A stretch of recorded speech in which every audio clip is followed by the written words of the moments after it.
Welcome back to the Ricky Matthews Show. I really enjoyed that conversation with Martha Allen from Extra Table. Go to extratable.org. They could really use your contribution as they try to meet the needs of food banks across the state of Mississippi as government workers and others focus on not getting paid and trying to feed their families. They could definitely use some help. Now we're going to shift gears and move over to Singing River Health Talk. This great weekly, this is the second half of the Wednesday show, excuse me. So this is what we do. But I've had the opportunity to meet so many dedicated professionals, and I personally really enjoyed it.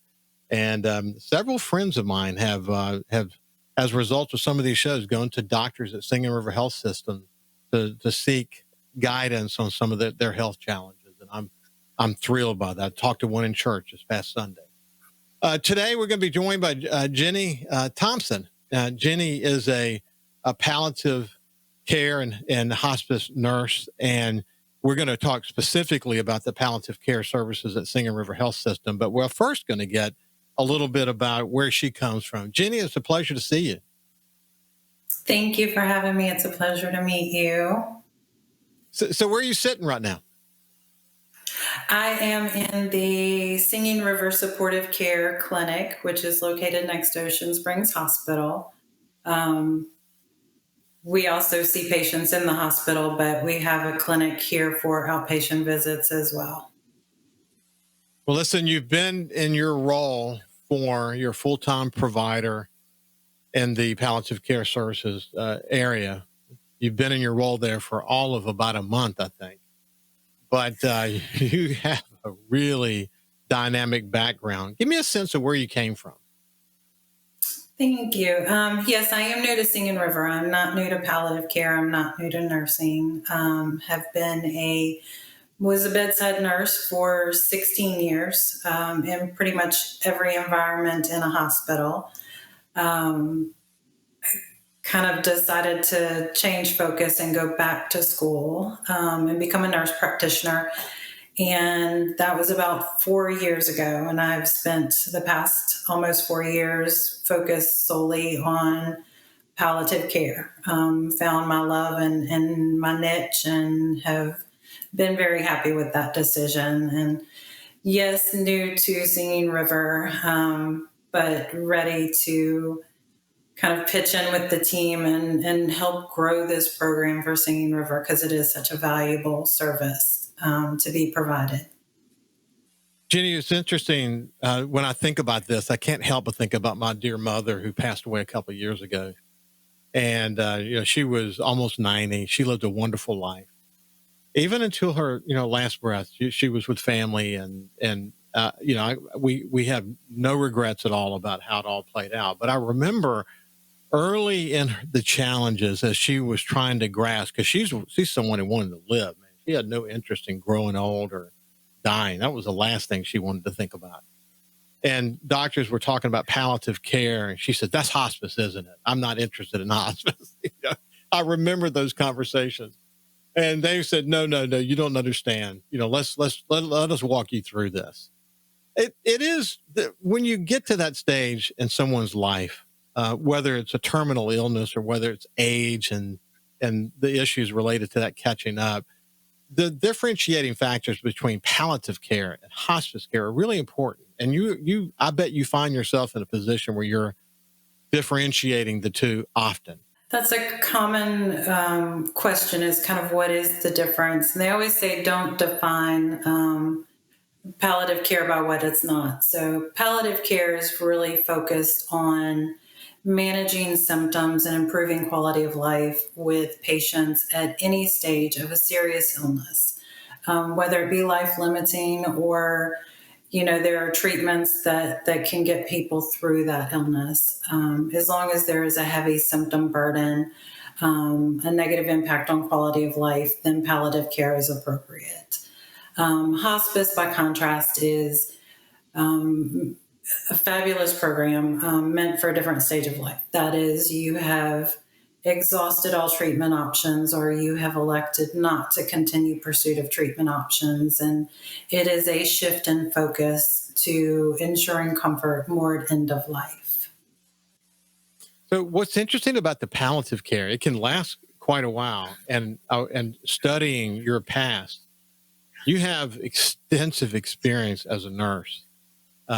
You've done just about everything. I think you mentioned before we started the show, you haven't done the baby side, and you haven't done the operating room, but you've done just about everything else. You when you're in palliative care, you actually draw from a lot of that, don't you?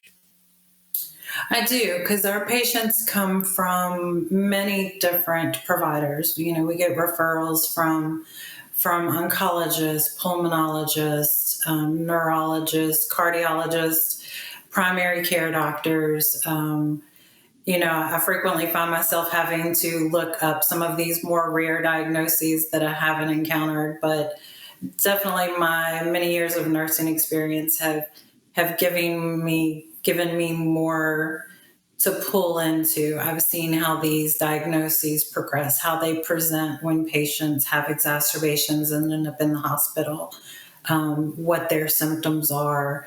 And I think it definitely helps me to connect and to be a better provider for those patients.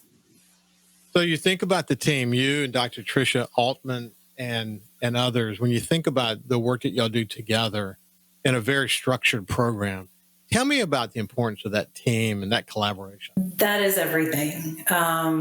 Dr. Altman is amazing. Really, kind of the primary reason I was here. She really has a passion for palliative care.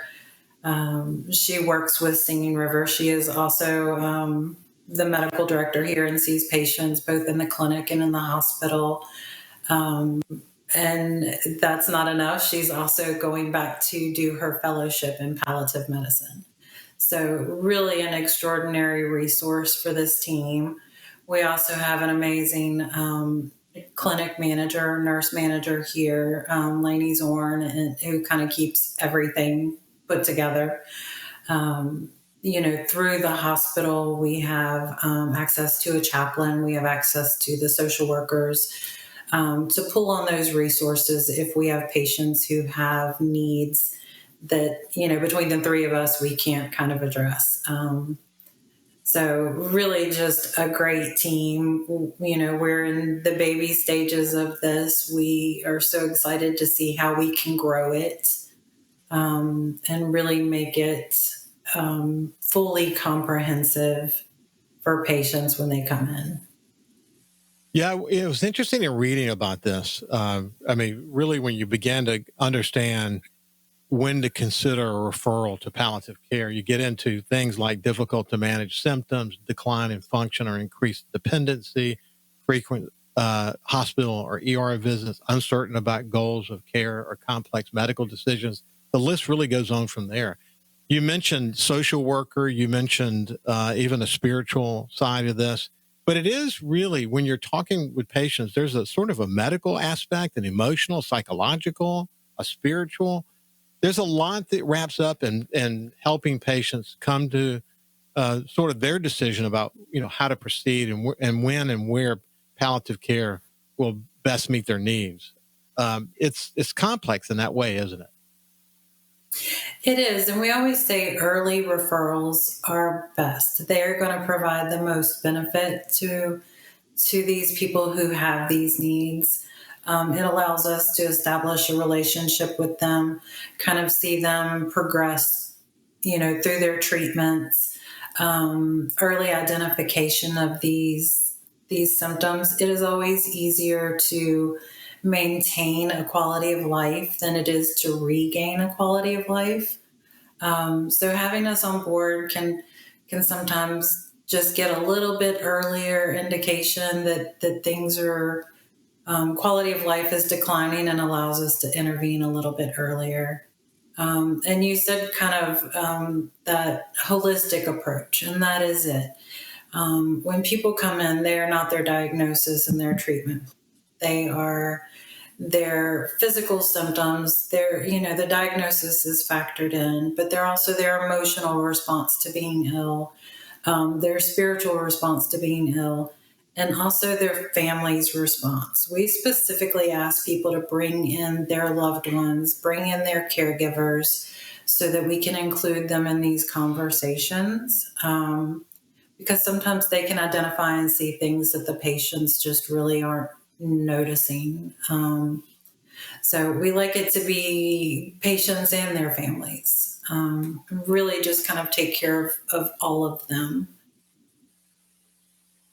So it's not only a team decision from the palliative care point of view for Singing River Health System, but it's a team approach from the family as well. And that's the way you get to the best decisions. What we're going to do, we'll actually pick it up right there when we get back on the other side. But we're visiting with this is of course Singing River Health Talk, and Jenny Tomson, who works in the palliative care area of Singing River Health System, is joining me today. And when we get back on the other side, we'll actually talk about the referral process and what you need to do, and we'll pick it up from right there when we get back. We'll see you after this.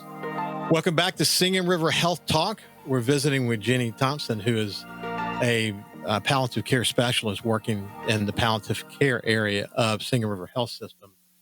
And it is, it's such a tough decision. I think about, what families have to go through. And I think that's why, as we left the last segment talking about, there's a family team effort, there's a medical team effort, and together you can make the best decisions for the person that's dealing with it. I think about my mother, incidentally, who she had a stroke back in 2005, very severe stroke. And we wondered, would she ever fight her way back? And she did.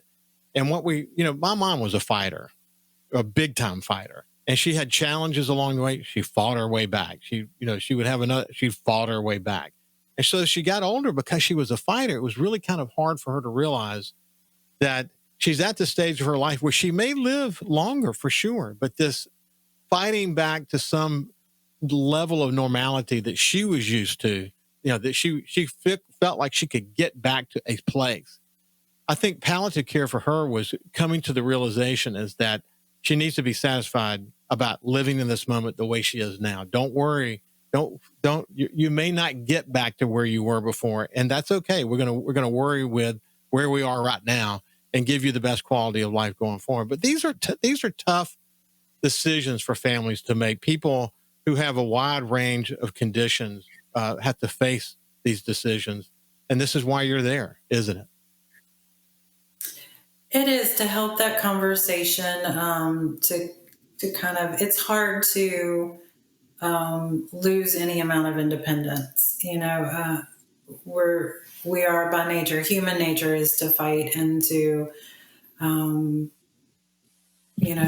keep on living. And sometimes our expectations are a little high for ourselves, which can be a great motivator, but it also can help to have someone to kind of talk through, what is important to you going forward? What are your goals? How is your quality of life? Kind of look at everything and make sure we have done the best we can to improve your quality of life, to fix the things that are fixable, and then kind of help you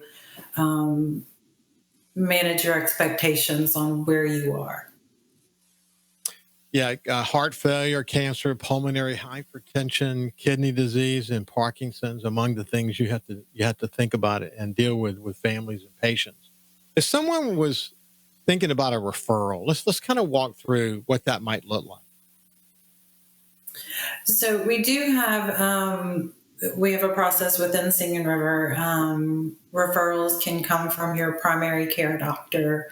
They can come from your specialist. If you are undergoing treatment for some of these more significant illnesses like cancer or dementia or heart failure, ask them. We have been doing a lot of spreading the word to the Singing River provider groups to let them know, hey, we're here, we're available.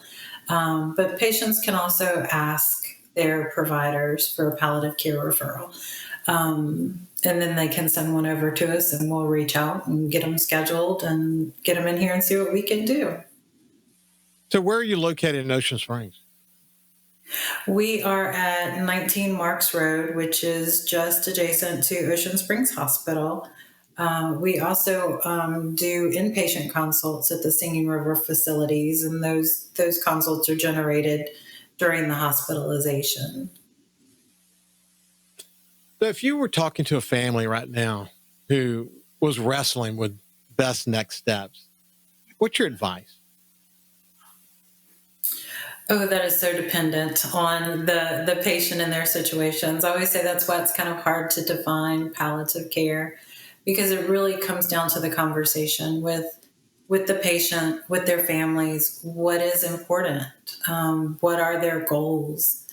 Really kind of encouraging a lot of self-reflection and kind of sometimes laying out what the different options are, what the different pathways are, but ultimately just supporting them in making their own decisions about what the best next step is.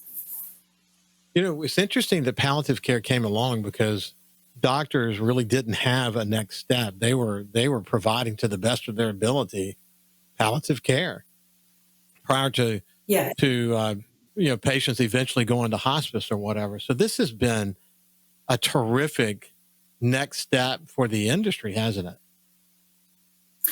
It has, because with the volume that most providers have to see, there's just not time to sit down and take 30 minutes to an hour to really explore what is important to people and go over their options with them, and really have those harder conversations to make sure they understand where they're at medically and what their options are going forward. So it's certainly allowed that conversation to continue, just in a different setting. So We've been talking about Singing River Palliative Care Services, this team approach. I've really enjoyed getting to know you, Jenny. Good luck to you. You've only been there for a month, but you have a terrific background. You're going to offer a lot of valuable qualities in this really emerging part of medicine. Good luck to you. Thank you. I'm looking forward to growing with the supportive palliative care team here and growing with Singing River Health Systems. Very good. This has been Jeannie Tomson for Singing River Health Systems. It's been a pleasure. Have a great day, and we will see you tomorrow. Thank you so much.